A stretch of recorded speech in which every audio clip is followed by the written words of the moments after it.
আসসালামু আলাইকুম রহমতুল্লাহ। লুটপাটের শহর বাংলাদেশ,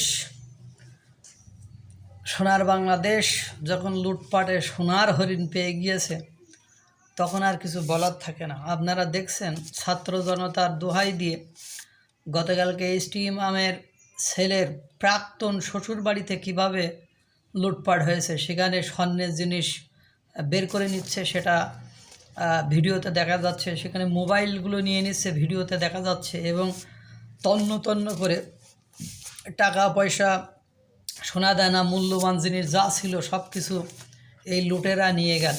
ছাত্র জনতার দোয়াই দিয়ে প্রশাসন নির্বাক ভূমিকা পালন করলো, প্রশাসন সেখানে দাঁড়িয়েছিল।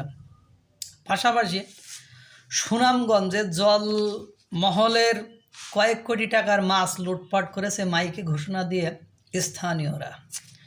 তার আগের দিন মাইকে ঘোষণা দিয়েছে, ঘোষণা দিয়ে ওখানে যে লিজ দেওয়া যে জলাশয়গুলো আছে সেখানে কোটি কোটি টাকার চাষযোগ্য মাছ আছে, মানে চাষ করে, যারা লিজ নিয়েছিল, যারা নিয়েছিল তারা ওখানে চাষ করে।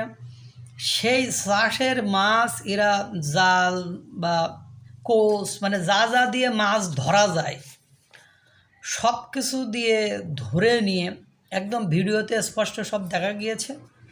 সব কিছু তারা লুটে ফুটে নিয়ে আসছে। সেখানে কোটি কোটি টাকার মাছ এই সুনামগঞ্জের জলমহলের ওই জলাশয় থেকে তারা তুলে নিয়েছে হাজার হাজার লোকজন।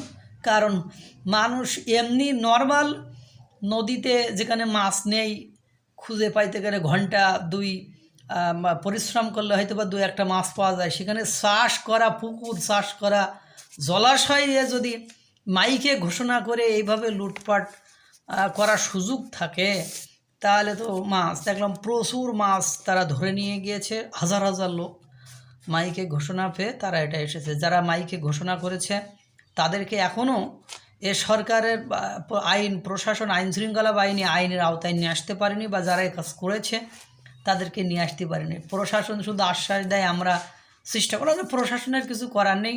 কারণ ধরলেই তো এখান থেকে ধরে থানা পর্যন্ত নিয়ে যাওয়ার আগেই প্রশাসনের পিটানিকে দিচ্ছে, তাদের থানা থেকে ছাড়িয়ে নিয়ে যাচ্ছে। গতকালকে তো দেখলাম প্রশাসনের লোকের সামনেই, মানে বৈষম্য বিরোধী আর বিএনপি নেতাদের থ্রেট চলতেছে। প্রশাসনের লোকের বিরুদ্ধেই জামাতের নেতা আর বিএনপির নেতারা মারামারি করতেছে।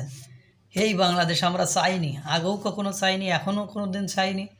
আল্লাহ তাআলা যে আমাদের এত বড় একটা বিপদে ফেলবে, আমরা এটা স্বপ্নেও কখনো কল্পনা করতে পারি না। আল্লাহ তাআলা সকলকে ভালো রাখুক, সুস্থ রাখুক। আসসালামু আলাইকুম ওয়া রাহমাতুল্লাহ।